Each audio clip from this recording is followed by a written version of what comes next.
Hey guys, and welcome to another 1v1 cast. This is the second in my series of Road to 1700. So 1700 Elo was a goal I set for myself this year. Before my most recent upload, I hadn't uploaded a 1v1 cast in about 2 and a bit years, and back then I was 1100. As we know, there's been a lot of Elo inflation in the game as well, so 1100s these days would have absolutely erected 1100 those days. So quite a journey for me, having not played at competitive Age of Empires before the release of DE. Bringing us back to the matchup, it's a Hindustani's Gujaras matchup as opposed to last time where my opponent was nearly edging on 1800. My opponent is 1600 in the 1600s here, so much more around my sort of Elo. For a long time I stagnated between the 1400 and 1500 Elo range. Recently consistently playing at the mid 1600 Elo range, so I was really determined to make a push to this next milestone of 1700 and above. So back to the matchup. Hindustanis versus Gujaras. No one wants to play Gujaras, even with the most against Gujaras, that is, even with the most recent nerf.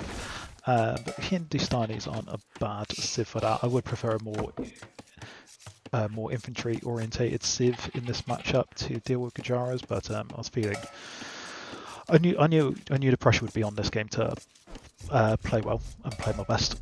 So looking at the maps, as I always do, secured myself a nice wood line, got forward berries, forward gold, so not ideal on the map. The only thing that is encouraging is with the way that the generations work these days, if your map is fairly open, your opponent's map is also likely to be fairly open as well. As I mentioned previously with my builds, when I'm going scouts especially, I tend to forego the earlier scouting as well to lure in a deer or two to help the eco. So my opponent, looking at their map, I mean, their map is so much nicer. They can build towards a TC here and here. They'll secure three wood lines even by walling here, here and here. Nice back berries, nice back gold. I mean, pressure is on. So I forget exactly what the Gujara civ bonuses are. I think they deal more, their mounted units deal more bonus damage, so their camels will be doing more bonus damage than my camels. I think that's what it is. So I'm a bit worried about that going into it. I know that's the case, but one thing that I did, that's interesting. One thing I did have going for me, and one thing that I thought would be important to this matchup, is knowing that the Hindustanis get a bonus against attacking buildings with their cav. So going into this matchup, I knew I wanted to destroy their production buildings, because my plan was get the advantage on numbers, keep the advantage of military numbers. Didn't want to have to fight the Chakram warriors or whatever they're called, the little throwy disc dudes. I know they've been nerfed recently, but they're still pretty powerful. And again, I didn't want to do, I knew a camel matchup was going to be brutal for both of us, but probably in favour of my opponent, at least until much later in the game. And again, while Hindustanis have solid eco bonuses, the Gujara's eco bonus and the extra food you get from the mill as well is just is difficult to play against. So I've gone up on 20 pop, 18 pop even, 18 villagers even. I remember thinking that, again, the priority for me was get an early advantage with military, keep that advantage going throughout the game. So I was keen to push myself up as early as I can. So I've gone up a vil earlier than my opponent here, and if we look, I've not even scouted my opponent yet. Looking at red, he's not scouted me either, so that's not too bad. No one's got I say not too bad, it's not ideal, but I was pretty confident that both of us would be going scouts. Hide the sheep here, didn't want that to go down, and again I'm thinking about how I can most effectively wall my base. So similar to the previous game, my intention was wall one side, defend the other side with military. I pulled this field back because I didn't want them to be caught out in the open against Camel Scout when they hit feudal. I've still not found my opponent. This is pretty tragic, but more than anything, I was keen not to lose my scout on the way up. So I'm up. Should immediately. I'm pretty comfortable with a bit with my builds these days as well now, so I was confident that I'd have the resources to put down the stables, even going up a villa earlier, or villa 2 earlier than usual, and get the upgrades that I want to get in time. I've got a spear queuing immediately because I want to be able to fight against that camel scout. And now I find my opponent, find the mill. But yeah, this is just a demonstration of my limited APM, not being able to keep the scout moving at all times. But poke the walls.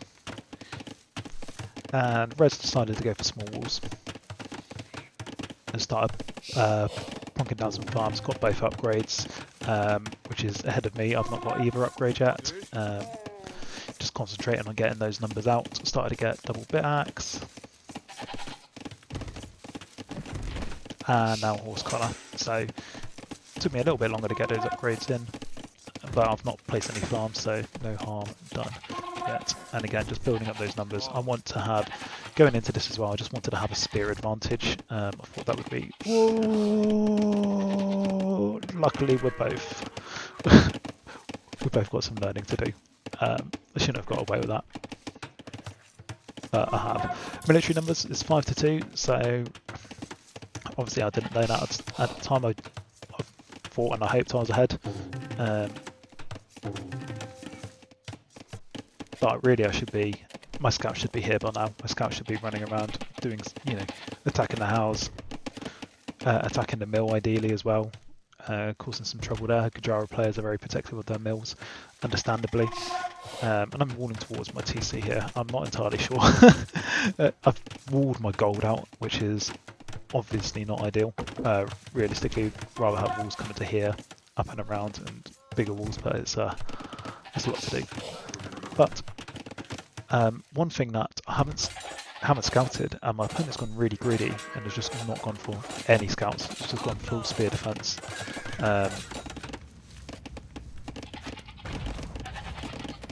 Really, I should punish this. I should punish this, but I've not. And it's a bit late now. I haven't scouted early enough that my opponent isn't going scouts, and I'm still expecting scouts somewhere. I'm worried that they're gonna just suddenly appear here, but that doesn't materialise. Obviously, my opponent is going super greedy. I remember seeing this and being pretty happy that the camel scout was off the field. See the scouting again. Again, I probably should have clocked. I don't recall clocking during the game that there is no stable and there are no scouts. Run! Luckily I don't lose a scout. I should have. I lose a scout. I lose 2 scouts. Oh, that was unnecessary as well.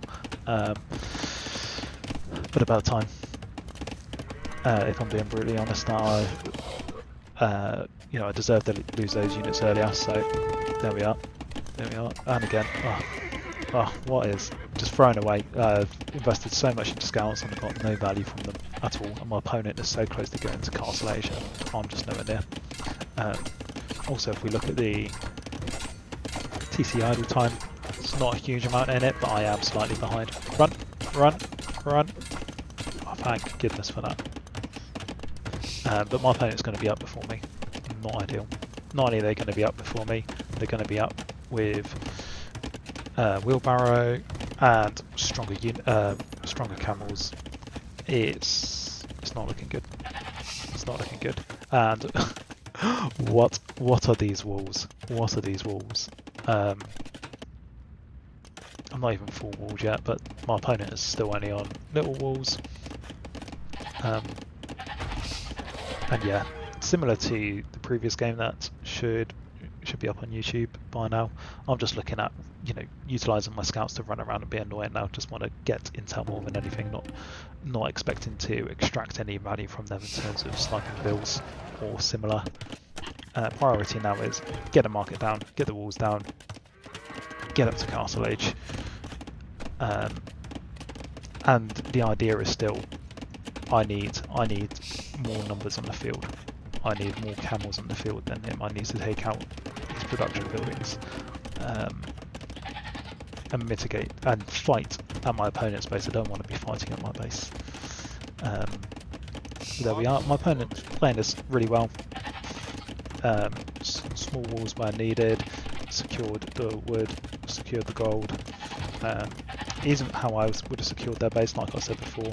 I mean, really, they could have gone down to here, or they could have even gone to the edge of the map. They could have secured here and walked towards the TC, and then later on put the production buildings on the front, all like that. But hindsight is 2020, as they say, and it's easy when you're in spectator mode and not trying to do everything at once. So, but I'm happy with my scouting, and again, I'm scouting the flanks. So is my opponent actually as well. Good scouting by them.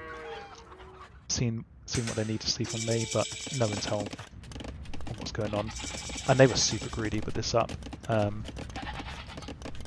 Watching this replay back now, I'm slightly upset I didn't punish how greedy my opponent was. They shouldn't be getting away with this level of greed at this level. And here we go. Chakra. What are these warriors called?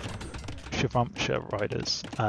This was I was really happy when I saw this, because I'm not going range units, and these guys counter range units, but my camels will have no trouble against these.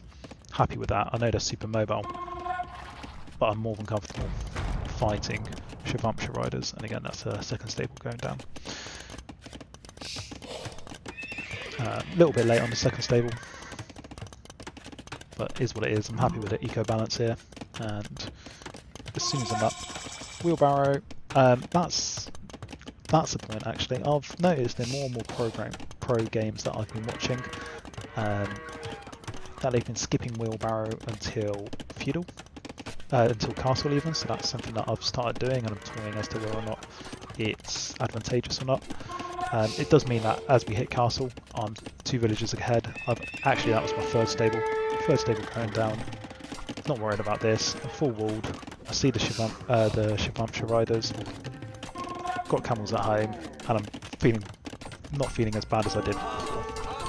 Fighting with a few spears, being annoying. Still got the cav, the scouts even on the field, and our opponent's attacking walls.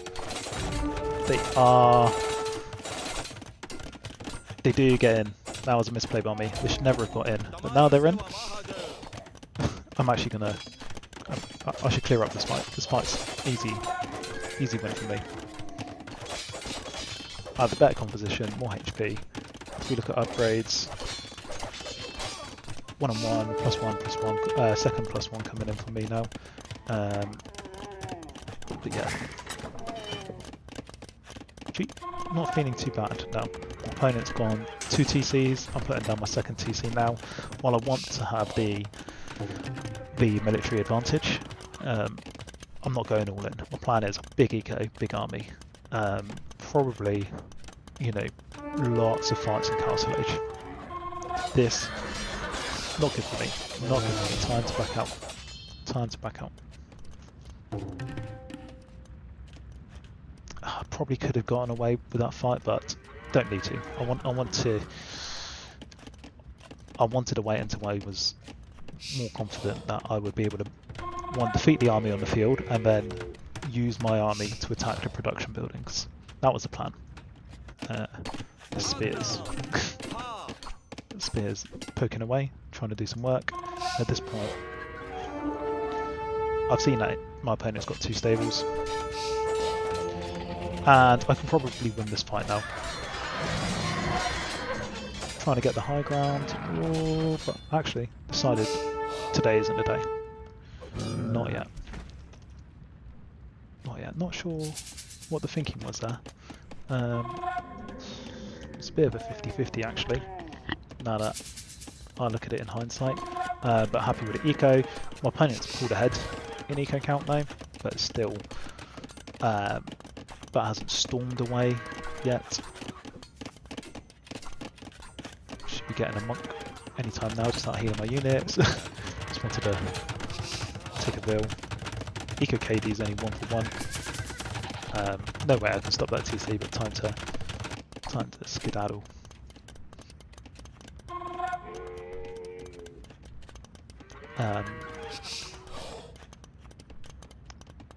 Worker efficiency, idle TC time, within margins of error of each other, although idle TC time I'm doing slightly better, but I'm only running 2 TCs, not 3. My opponent's got 11 builds in the queue, no army in the queue though, and that was one thing that I was really keen to do, was have army constantly queued. If I had to idle my TCs a little bit to keep the army going, I was willing to make that sacrifice during this particular game. But now I'm happy to go forwards. I needed some more on gold. I've got 3 stables, I needed more on gold. Food, I've got enough food. Gold is the current bottleneck.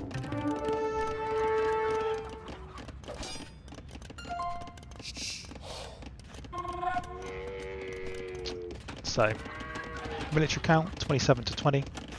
Didn't notice at the time. Scored lead, feeling okay. Didn't realise my opponent at this point was on. Oh, I do realise my opponent's on 3 TCs. So the pressure's on me. The pressure's on me to make something happen now.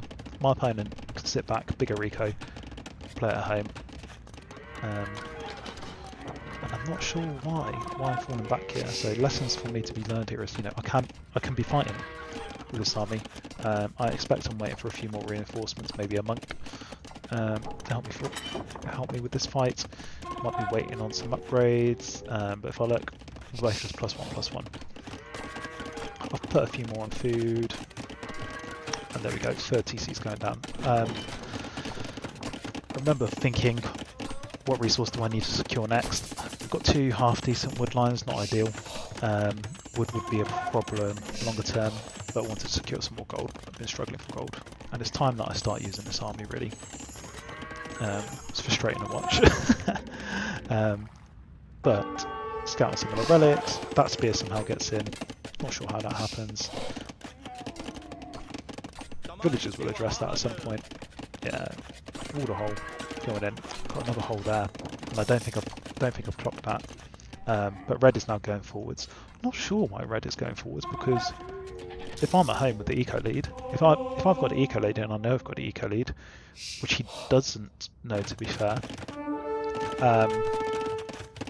then I'll be keeping my army at home. But anyway, I've pushed forwards. Time to make it happen, and I don't see this. I don't see this happen. This is not good. Not good at all. There's 23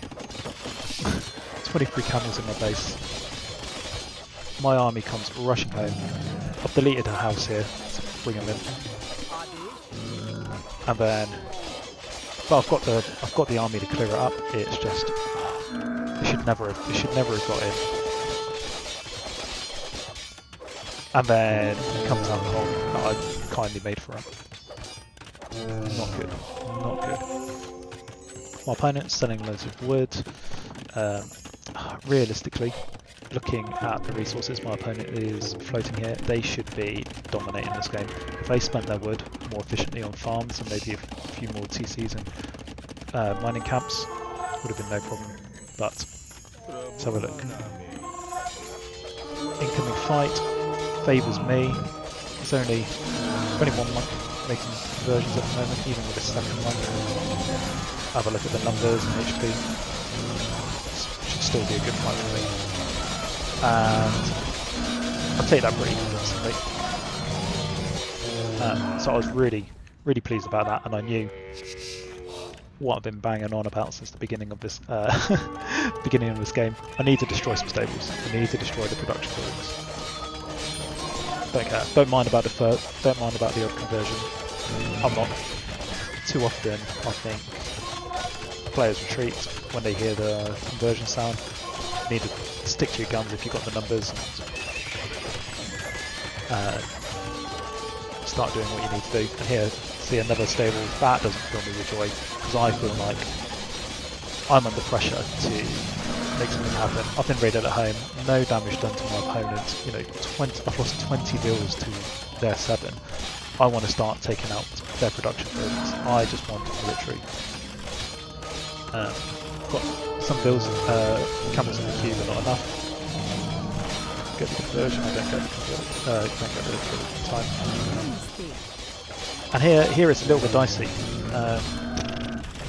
got one stable, but lost a bunch of camels doing so. Struggling to keep the production going, bring forward the few monks I have to heal. My opponent's going to start building another stable, but I need to keep the pressure on. I know, like, if I don't win in the next few minutes, this game will run away from me. I will not catch up. So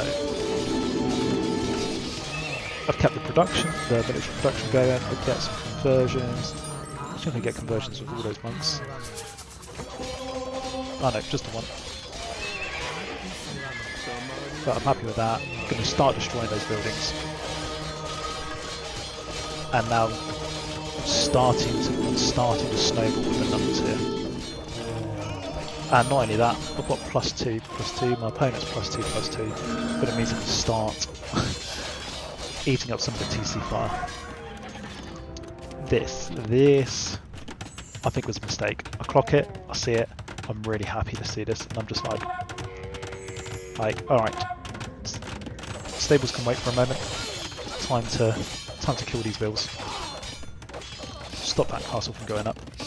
Spotted this gold, although I haven't quite realised. I'm only attacking the mining camp, attacking some bills now. Time to bring everyone in. Opponent is forced to react to me. I'm dictating where the fights happen, the speed of the fights. I've got the military in the field. It's now 38 to 18. Still constantly producing. Building another stable, slightly more forwards, and I think the plan is to bring that build forward and start putting down more stables. And again,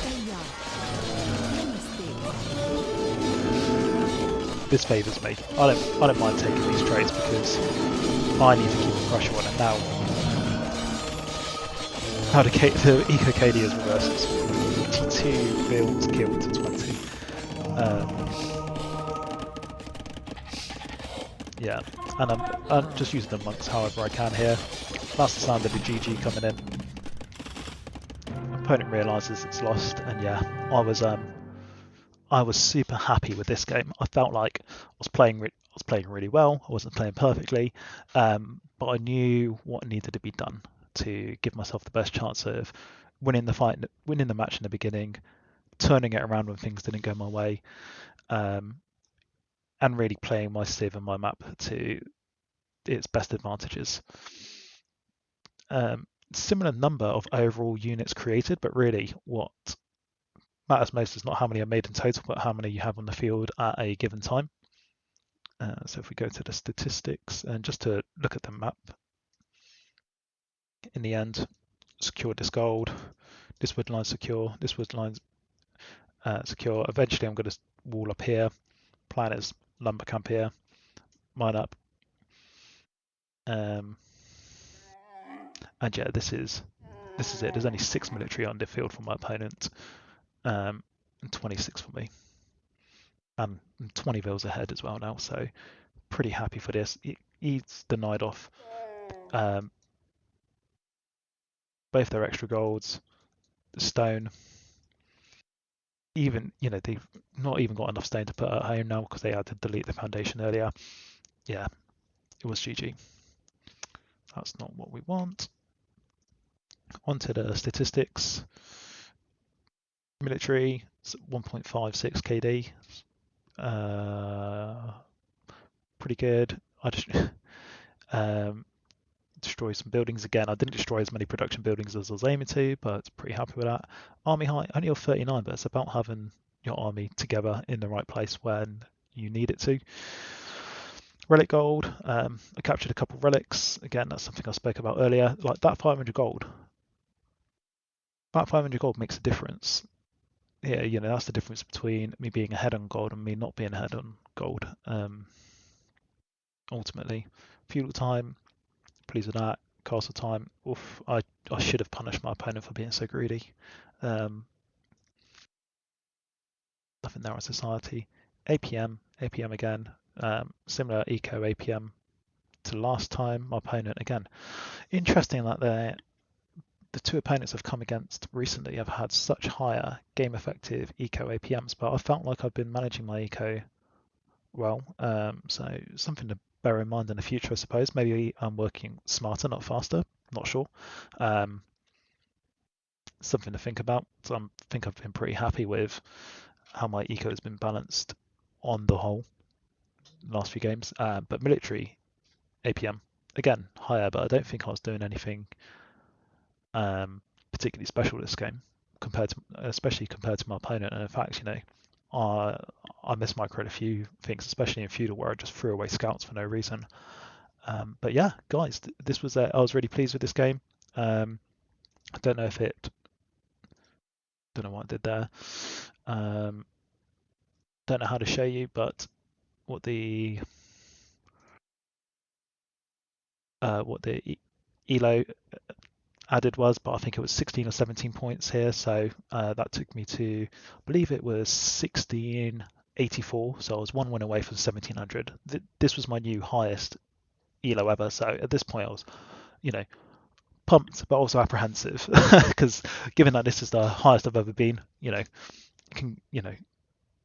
odds are I can only go down from here. But I was feeling good, felt like I was playing well, and yeah, thank you for this next instalment of Road to 1700. As before, if you've got any comments on the gameplay, things to improve, observations that you've noticed that I haven't noticed, feel free to put them down in the comments, and I'll see you for the next instalment.